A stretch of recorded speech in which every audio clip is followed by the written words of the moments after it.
Hello everyone, मेरा नाम अक्षिता अग्रवाल है और मैं क्लिनिकल डाइटिशियन हूँ। ये वीडियो जो है ये मैंने आयरन और अनीमिया के ऊपर बनाया है। तो आज हम इस वीडियो के अंदर कोशिश करेंगे कि ये समझें कि अगर आपको अनीमिया है या आयरन आपकी बॉडी में कम है तो आपको क्या क्या सिम्टम्स होंगे, क्या आयरन के सोर्सेज हैं, क्या कॉजेज़ हैं, क्यों कम हो जाता है आयरन हमारी बॉडी के अंदर, और कुछ टिप्स जिनसे आप अपनी डाइट के थ्रू आयरन को बेटर कर सकते हैं। तो सबसे पहले बात करते हैं कि क्या सिम्टम्स होते हैं जिनसे पता चलेगा कि आपको आयरन की कमी है। सबसे पहला सिम्टम जो आयरन की कमी से दिखता है वो दिखता है कि आपके जो एनर्जी लेवल्स हैं, जो आपके ताकत है वो कम हो जाती है, आपको बहुत गिरावट रहने लगती है, शरीर टूटा टूटा लगता है, कई लोगों को थोड़ा सा फीवर भी फील होता है, लेकिन जब थर्मामीटर में चेक करते हैं तो उसमें फीवर नहीं आता। आपकी भूख कम हो जाती है, बाल गिरने लगते हैं और आपकी स्किन की क्वालिटी बहुत ख़राब हो जाती है। आपको कुछ ऐसी चीज़ें खाने का मन करता है जो कि खाने की चीज़ें नहीं होती, जैसे चौक खाने का, सिलेटी खाने का, सफ़ेदी खाने का, कागज़ खाने का मन करता है। तो जब ऐसा होता है तो ज़्यादातर लोग क्या करते हैं कि वो उसको कैल्शियम की कमी समझ के कैल्शियम की टैबलेट स्टार्ट कर देते हैं। पर ये जो है ये आयरन की कमी का साइन है, इसे पीका कहा जाता है। और ये ज़्यादातर जो गर्भवती लेडीज़ होती हैं उनमें, और जो ग्रोइंग बच्चे हैं जो अभी बढ़ रहे हैं उनके शरीर में, क्योंकि आयरन की बहुत ज़्यादा रिक्वायरमेंट होती है, बहुत ज़्यादा आयरन उनको चाहिए होता है, इस वजह से उनमें भी देखा जाता है।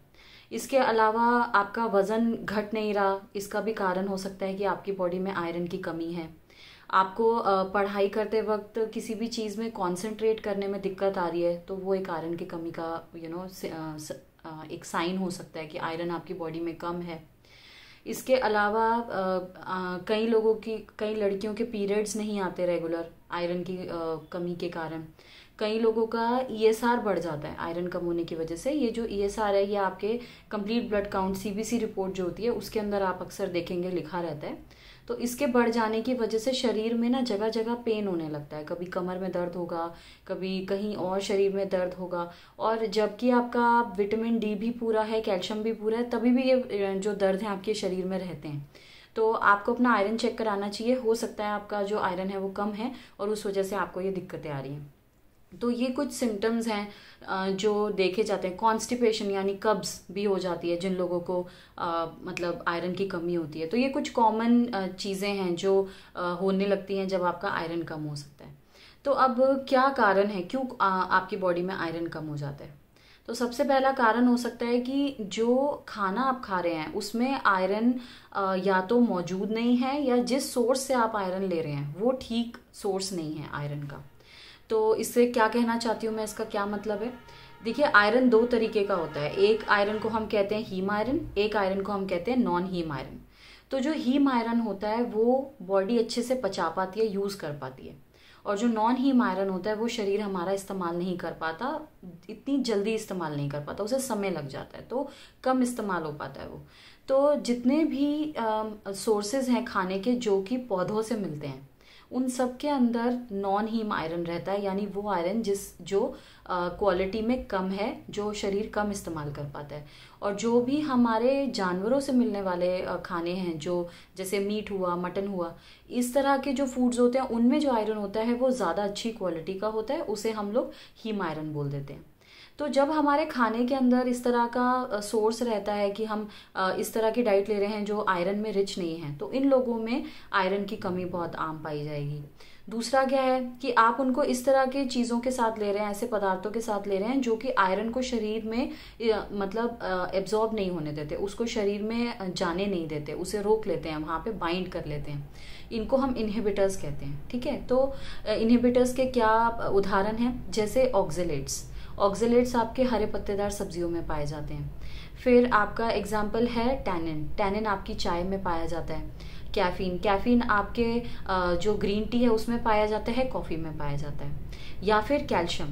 तो किसी भी खाने के अंदर जब कैल्शियम और आयरन एक साथ होंगे तो वो एक दूसरे को एब्जॉर्ब नहीं होने देंगे।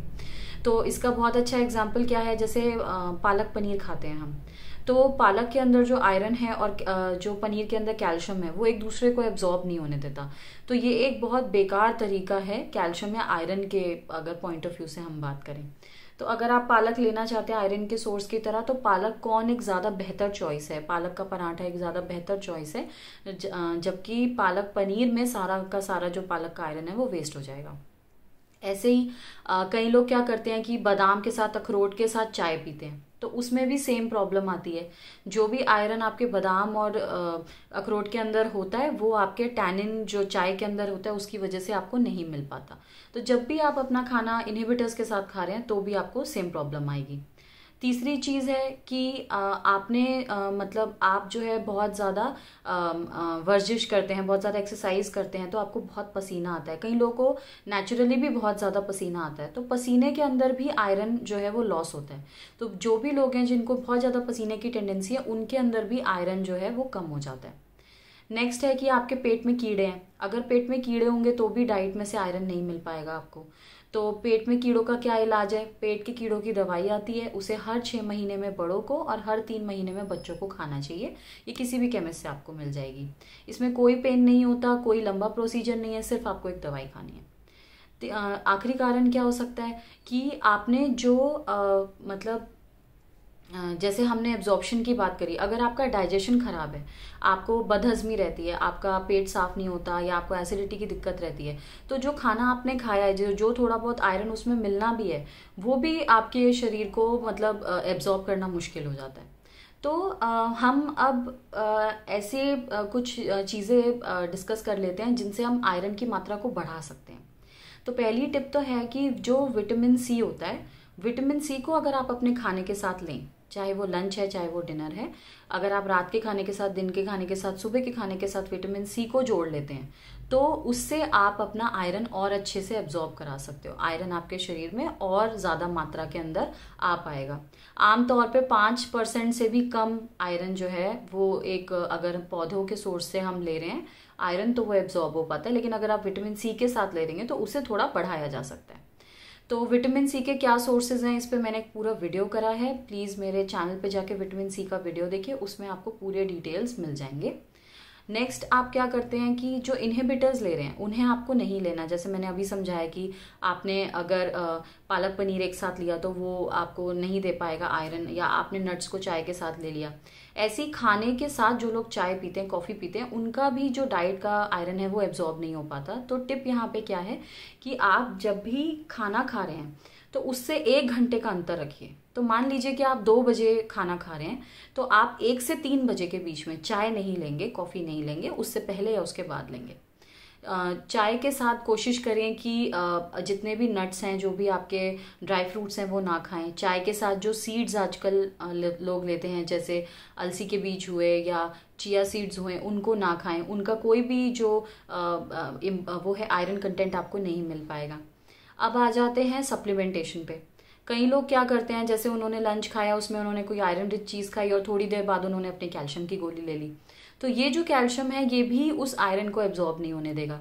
तो मेक श्योर कि जब भी आप अपना सप्लीमेंट ले रहे हैं तो उसका भी स्पेसिंग करें अपने डाइट से, ताकि वो जो आयरन को एब्जॉर्ब करने की प्रॉब्लम क्रिएट करता है उसको वो ना करे। एक और बहुत अच्छा तरीका है आयरन बढ़ाने का डाइट में, कि ऐसा देखा गया है कि जो खाना आयरन के बर्तनों में बनाया जाता है, जो आपके लोहे के बर्तनों में खाना बनाया जाता है, उनमें आयरन की मात्रा बढ़ जाती है। पर उसमें तले ना, अगर आप कोई भी चीज़ तल देंगे आयरन के बर्तनों के अंदर तो वो तेल को ख़राब कर देता है, तो वो अच्छा नहीं रहेगा शरीर के लिए। तो इसमें ऐसी चीज़ें बनाइए जो कि जिसमें तेल का ज़्यादा इस्तेमाल ना होता, स्पेशली आप इसमें तलिए मत। तो ये कुछ टिप्स हैं जो आपको हेल्प कर सकती हैं आयरन को और बेहतर वे में अपने डाइट में एब्जॉर्ब करने के लिए। अब सोर्सेज की बात भी कर लेते हैं कि क्या ऐसे खाने हैं जिनसे हमें आयरन मिल सकता है। तो सबसे पहले हम बात करेंगे शाकाहारी लोगों के लिए। तो शाकाहारी लोग जो हैं, जैसे मैंने बताया कि क्योंकि जो पौधों से हमें आयरन मिलता है वो पुअर क्वालिटी का होता है, लेकिन विटामिन सी साथ में लेने में, इनहिबिटर्स अवॉइड करने से थोड़ा हम उसको एब्जॉर्प्शन को इम्प्रूव कर सकते हैं। तो वो लोग क्या ऐसे सोर्सेज हैं जो ले सकते हैं जो उनको बहुत ज़्यादा हेल्प कर सकते हैं। तो सबसे पहले हम बात करते हैं अनाज की। तो अनाज के अंदर बाजरा बहुत अच्छा सोर्स है आयरन का। दालों के अंदर काला चना बहुत अच्छा है, सोयाबीन बहुत अच्छा है। फ्रूट्स के अंदर तरबूज बहुत अच्छा सोर्स है। अब कई लोगों को ये गलतफहमी है कि जो सेब होता है वो क्योंकि काला पड़ जाता है काटने पे, तो उसमें आयरन बहुत ज़्यादा होता है। तो वो मैं यहाँ क्लियर करना चाहती हूँ कि कुछ ऐसे केमिकल जो एप्पल के मतलब सेब के सरफेस पे प्रेजेंट रहते हैं, जो ऑक्सीजन की प्रेजेंस में, यानी कि जब हम हवा के कांटेक्ट में वो आते हैं तो वो एक कंपाउंड बना लेते हैं, एक पदार्थ बना लेते हैं जो कि भूरा होता है रंग में। इसी वजह से सेब भूरा पड़ता है। इसको एंजाइमेटिक ब्राउनिंग भी बोलते हैं और इसका आयरन से कोई लेना देना नहीं है। तो प्लीज़ जो लोग ये सोच के एप्पल खाए जा रहे हैं डाइट के अंदर कि भाई हमने एप्पल खा लिया हमारा आयरन पूरा हो गया, तो मैं उनको बताना चाहती हूँ कि प्लीज़ दूसरे सोर्सेज को ऐड करें। एप्पल में बहुत कम आयरन होता है। तो फ्रूट जो आप ऐड कर सकते हैं वो है वाटरमेलन, यानी कि तरबूज। तरबूज के अंदर काफ़ी अच्छा आयरन होता है, वो आप ले सकते हैं। अगला हम बात करते हैं ड्राई फ्रूट्स की। ड्राई फ्रूट्स के अंदर आप बादाम ले सकते हैं, आप अखरोट ले सकते हैं, खजूर ले सकते हैं, किशमिश ले सकते हैं। किशमिश में बहुत आयरन प्रेजेंट होता है, वो एक बहुत अच्छा सोर्स है। इसके अलावा अगर हम सब्जियों की बात करें तो पालक तो हम सब जानते हैं कि पालक में आयरन होता है। बीट रूट में बहुत अच्छा आयरन प्रेजेंट होता है। बीट रूट को मैंने खुद इस्तेमाल करके देखा हुआ है, उससे हीमोग्लोबिन इम्प्रूव करने में बहुत हेल्प मिलती है। तो ये तो हमारे सोर्सेज हो गए जो कि हमारे शाकाहारी लोगों के लिए है। अब जो मांसाहारी लोग हैं वो लोग जो भी कलेजी वगैरह होता है, जो कि ऑर्गन मीट्स होती हैं, मतलब जो भी ऐसी मीट्स हैं जो एनिमल से मिलती हैं हमें, जैसे मटन हुआ फॉर एग्जांपल, जो रेड मीट्स होती हैं, ये बहुत अच्छा सोर्स हैं हीम आयरन का, जो कि एक अच्छा क्वालिटी का आयरन होता है। लेकिन बस एक मैं यहाँ पे आपको छोटी सी चेतावनी देना चाहती हूँ कि क्योंकि जो ये ऑर्गन मीट्स होती हैं, मटन होता है या कलेजी वगैरह होता है, इनके अंदर बहुत ज़्यादा फैट रहता है, बहुत कोलेस्ट्रॉल रहता है। तो इनको इतनी क्वांटिटी में ना खाइए कि वो आपके शरीर को नुकसान करे। सिर्फ इतना खाइए कि आपके आयरन की मतलब डोज भी मिलती रहे और आपके शरीर को नुकसान भी ना दे। तो अगर आपको आयरन के बारे में जानकारी मिलने में इस वीडियो से कुछ मदद मिली हो तो प्लीज़ इस वीडियो को लाइक करें, शेयर करें अपने दोस्तों से, अपनी फैमिली के साथ, और मेरे चैनल को सब्सक्राइब करें। अब मैं आपसे अगले वीडियो में मिलूंगी। Thank you.